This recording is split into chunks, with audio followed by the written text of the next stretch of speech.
You're welcome along to what is a Champion Sports Chat podcast special this week, where we focus on one of the biggest days in Clare soccer as we reflect on Avenue United's run to the 1990 FAI Junior Cup final. Their manager for that historic journey was John O'Malley. He was also the player combining both those roles. He told me that while the squad had a great bond back then, it's one that has lasted right through to the present day. We were a close bunch, probably stuck to us right throughout the campaign. Because I think we probably used maybe 13 or 14 players at max. Whilst we'd have had 18 or 19, I'd say we probably only used 13 or 14. But I was just thinking about it last night when Mannix rang me, and we're doing it. COVID has been a blessing in disguise in some respects to the club, because as you're aware, we moved into the last 11. Almost 10 years ago. But we didn't have we were put to the pin of our collar to buy it, and all we did was literally move in. We've been a football team playing on a GAA pitch, and it never felt right. But since the COVID lockdown, we had a number of guys that were out of work through COVID, and we started to do some work outside in the clubhouse, and we've got tremendous support. We'll get back to, we said there are 4 that played on the team, still very much involved in that day-to-day activity that's happening outside the last level at the moment, which would be John Roach, who played up front, Dolly Purtle, who was one of the original, I'd say, founder members of the Avenue, who played left back, Gerard Mannion, who played right back, myself as well. So, the 4 of us we're all in the last 11 this morning, painting or cutting grass or doing something which, I suppose, that's a testament to the spirit, the squad that was there. Ray Casey to it, who's young fella. Dylan is playing in the team, and Ray's as his works outside there. His wife is the secretary of the academy section. So, still a very small community, and we still have 30 years later a lot of people still involved, which is great. Yeah, absolutely. And I guess going back to 1990, I mean, Garrod was telling me the stories of the Avenue Express going up to Dalymount. Yeah. There was a bit of drama, I think, in a semi-final win as well, was there? And that it just seemed to have been that it wasn't just a run to a cup final. There was storylines aplenty right throughout the year. You couldn't appreciate, I suppose, a small club from County Clare.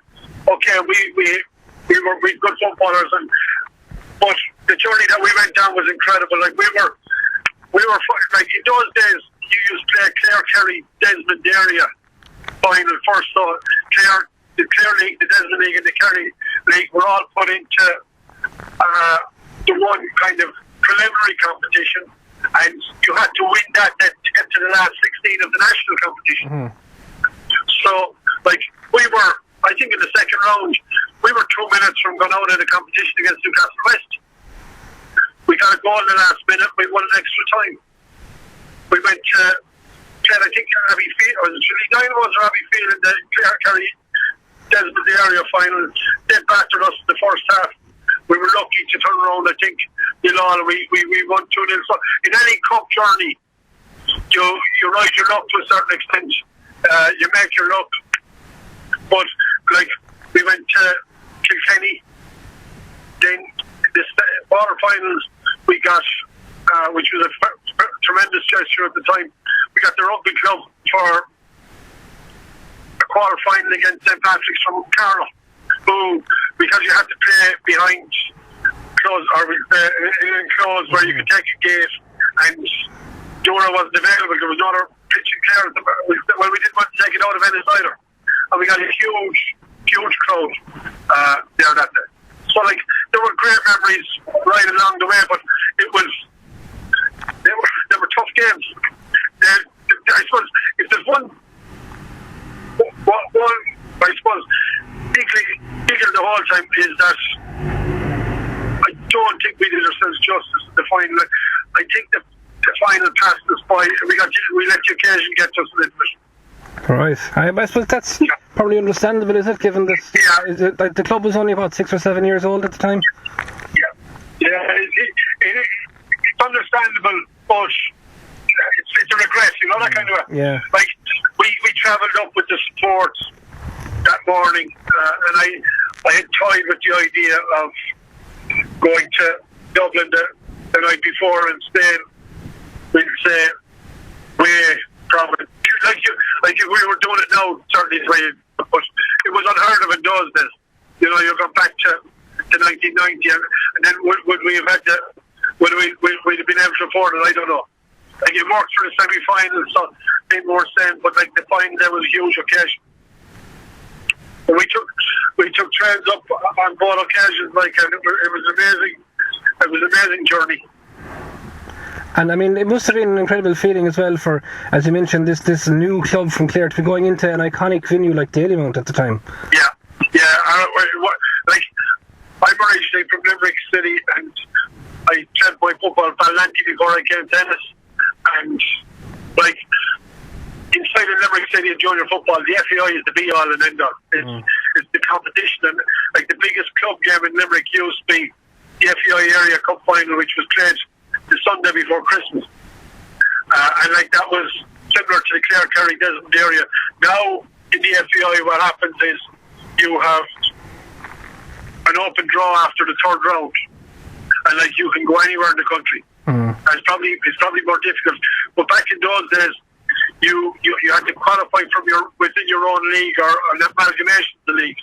So the FAI was Junior Cup was a fabulous competition, and I've been involved in it, like you said, with Ballanty as a supporter, as a schoolboy, watching them going up to Priory Park on a Sunday, the last Sunday. And big thing in Limerick, if you were still in the FAI after Christmas, it was your season was done, you're made. And for us to be still in it and still chipping away was incredible. And what about your own role? I mean, player manager is something we don't hear a whole pile of in modern times. Oh, I know. Look, I just happen to, yourself with these. Sometimes there's no one else to do the job, and of course I was asked would I do it, and I said I would. It was difficult in some respects because there were just one or two.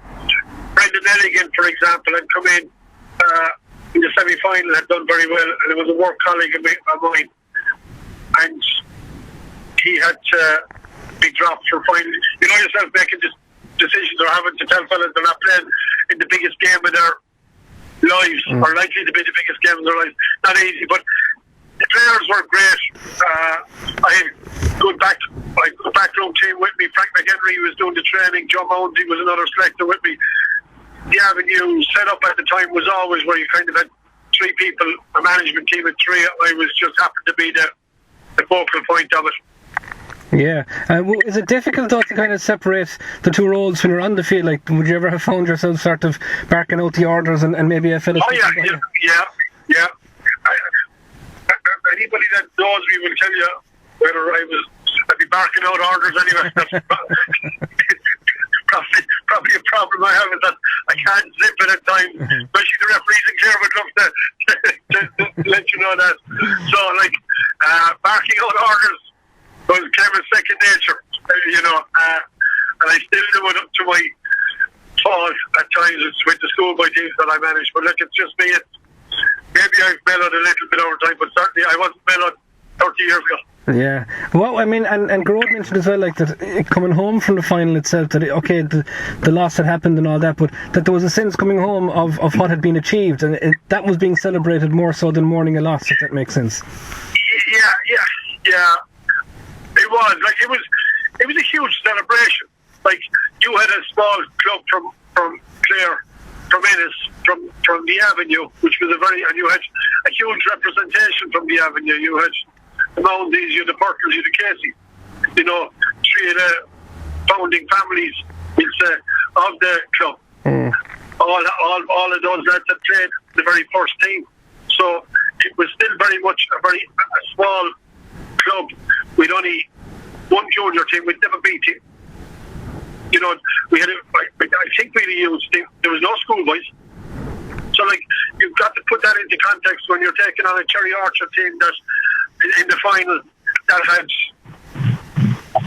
littered with junior internationals and had a schoolboy set up, like, that was probably one of the best in Ireland at the time. So, like, we punched above our weight, and there was an explosion, I suppose, of, I won't say relief, but like when it was over, you know, we celebrated as if we'd won it, which, I don't know, maybe it's not the right thing to do, but you couldn't let the occasion go either. No, of course. And like, I mean, sorry. Go ahead. And like some of the stories, like you fellas getting on the wrong train, coming home, like, and we're sitting on a train and we're looking over at another train on a platform, and the guys are waving at us. You know, don't realise that they're on the train to Galway. We're on the train tennis. Some of our own sports, like some of the stories are mad. They got off in Oranmore, had to get a taxi home, and they were still in Carney's before us when we got home. Like, and like crazy stuff. Absolutely, yeah. Like, I guess all those stories probably helped to bond the club with the community as well, because I mean, as you mentioned, it was very much started in a localised area. Yeah, definitely. And like, we had a lovely president. Our president was Miss Mullen, a pure lady, like, and she was from the Abbey. Like, it was very much, we were outsiders, like, and I was outsiders, but we were made very welcome to the Abbey because it was very much a local street team, if you want to put it, you know, the street football. Like, when you think about it, you look at Marion Avenue from the bottom and up to the top, maybe 30 or 40 houses in it. And yes, you had, that's where the club originated from. Yeah. You know, but look, it was a great occasion. It was a great year. It was a great occasion. It was a great journey. And the years that followed, then, was there ever kind of a pressure on you to sort of replicate that? Yeah, well, you always had, and we were very, very unlucky. A couple of years later, don't ask me dates, but we went to a semi-final and we were beaten on penalties. And the funny thing about it, we were beaten by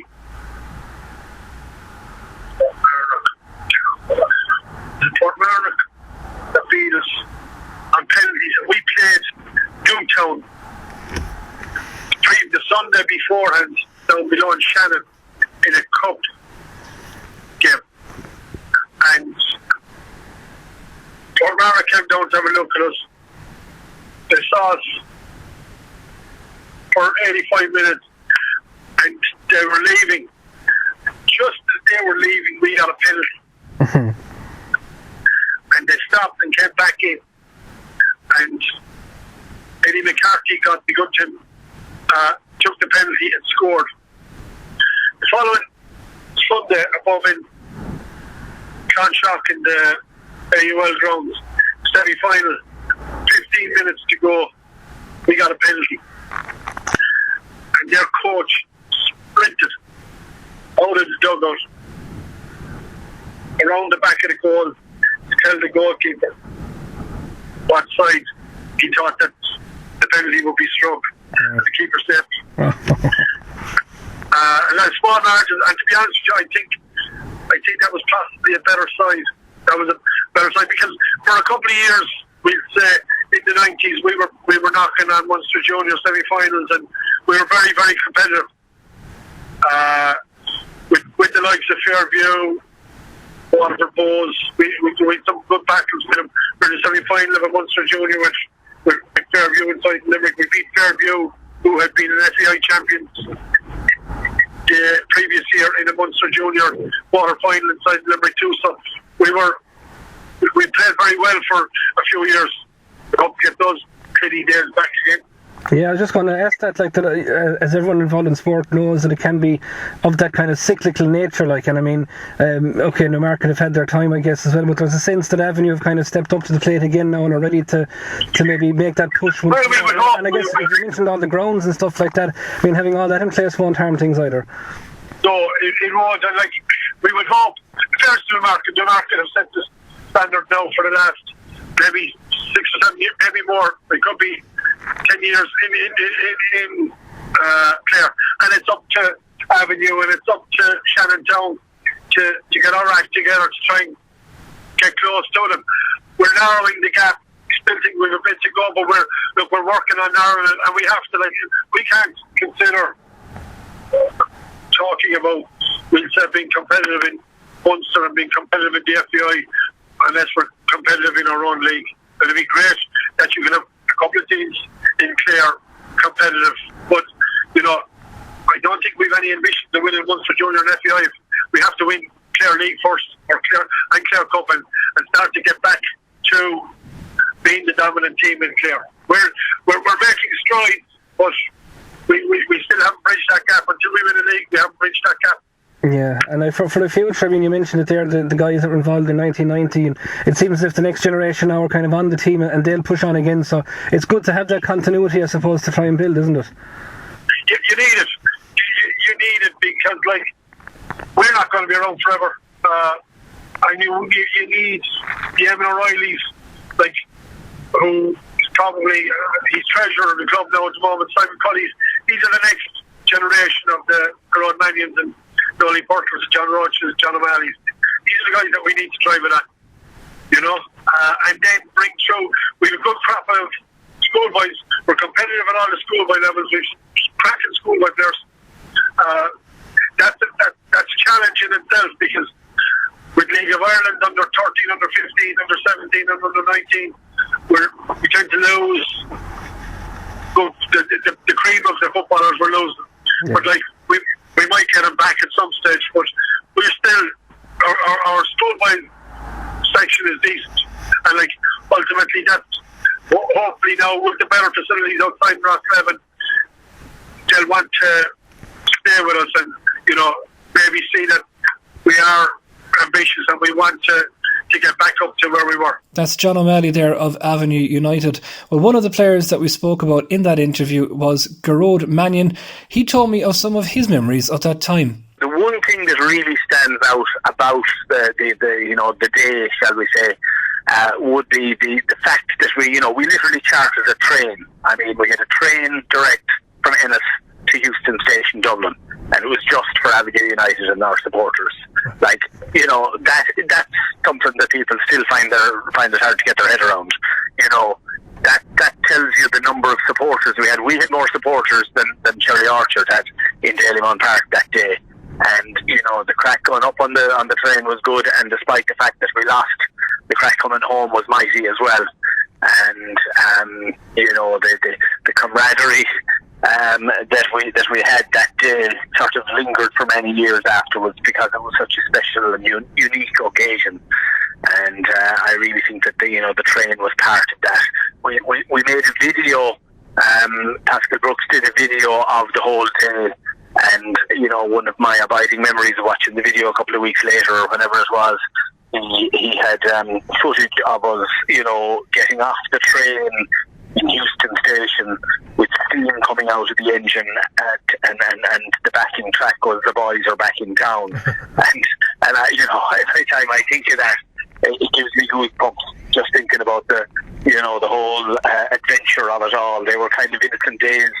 The club was only 7 years old at the time, and we were the first and still the only Clare club to reach the final of the FAI Junior Cup. And while we lost on the day, we gave a good account of ourselves. We were beaten by a top class Cherry Orchard side, and we have no regrets from the campaign nor from the day itself. It was unfortunate that we couldn't go all the way and win it, but we were up against the aficionados of junior soccer in the country at the time. Cherry Orchard were top rank at the time, and we certainly would have been it would have been a big task for us to actually beat them on the day, despite the fact that we had a very good team. Yeah, and you mentioned 7 years old as a club, so was league form mirroring the cup run at that time? Yes, yeah, we had been very successful. For those first 7 years, and indeed for a number of subsequent years afterwards. We never a year went by, or never a season went by without us winning at least one, or sometimes 2 or 3 trophies. In fact, I think it was the 88-89 season, I better double check that, but one of those seasons around there, 88-89, I think we won all 5 trophies available in Clare, in the Clare League, the Grand Slam, and while a couple of years ago Newmarket won all trophies available, there were only 4 at the time, so our Grand Slam was of 5, Newmarket was of 4. Now, I'm not trying to make any comparison between us and Newmarket. That's unfair. They're a very good side, don't get me wrong. But I'm just saying that, that Grand Slam was sweet because there was an extra trophy in there that was, whatever it was, the Shield or something like that they don't play for anymore. But we also won 3 hockey cups in a row, back in 86, 87, 88 or something like that. And that was significant as well, and really announced us as a major force. And we won a number of league titles throughout the 90s. So they were the heydays of the club, and we had some exceptional players. It was always quite a small panel, which of course in the current these days panels are quite large. You'd have a panel of 19 or 20 players, whereas back in those days you had 13 or 14 of a panel, and that was it. And subs, yes, you brought on a sub if a lad got injured, but there were no tactical substitutions at the time. That wasn't a factor in soccer, and it seems very innocent now that you left the lads on the bench unless somebody got very badly injured. It seems innocent and naive, and perhaps it was, but that just goes to show how the game has changed. And indeed, it's the same in rugby, it's the same in hurling. Big panels and plenty substitutions, but that's not the way it was back then. Yeah. Was there a moment in that cup run that you kind of felt there was something clicking? The semi-final against Ballymun was an interesting day.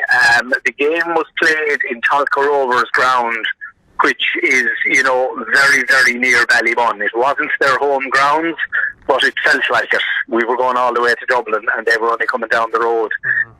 They fancied themselves. They fancied their chances. They were a very good side. And we got an early goal, and that rattled them a bit. And then in the second half, their goalkeeper, can't remember exactly what he did. I think he pulled somebody down in the box, but he got a red card, a straight red. So they were facing into a penalty, and they had to put one of their outfield players into goal. And John O'Malley's penalty was saved, but he buried the rebound. And when that rebound went in, and there was only, maybe 15 or 20 minutes left in the game, they were down to 10 men, and we were 2-0 up. And I think at that moment, we knew we were going all the way. But we had a couple of interesting games earlier on in the campaign, and I think, from memory, many of those games were only 1-0. And I know, without checking the records, I know that John Roach, our tall centre forward, who's still involved in the club, he was the man to get those goals very often with his head. And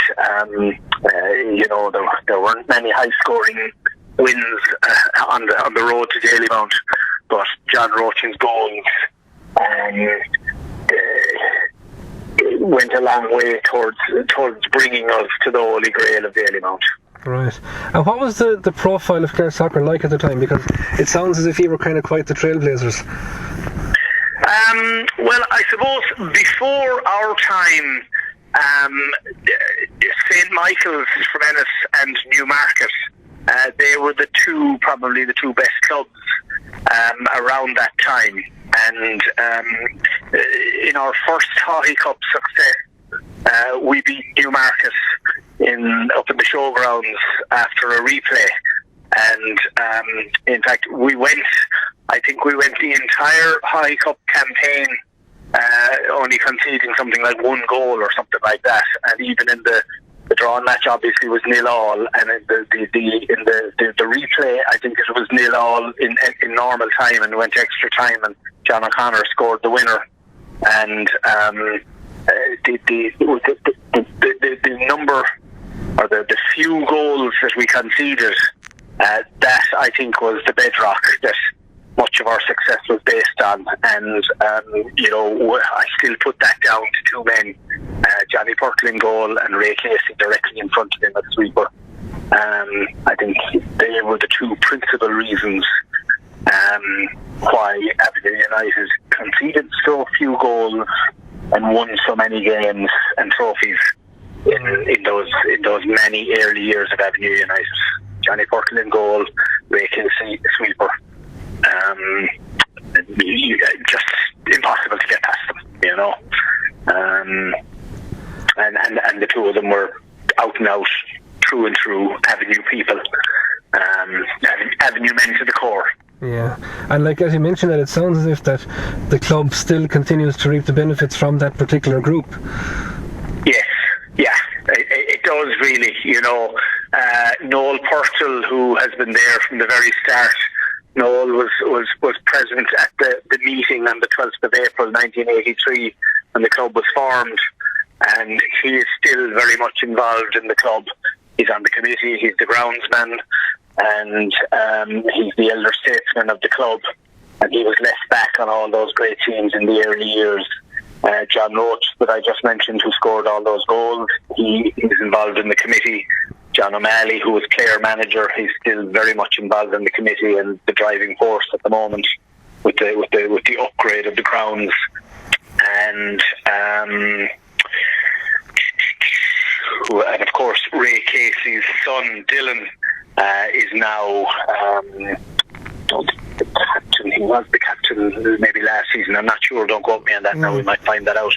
But he's one of the what would you call? He's one of the leading players. He's either centre back or centre midfield or someplace like that at the moment.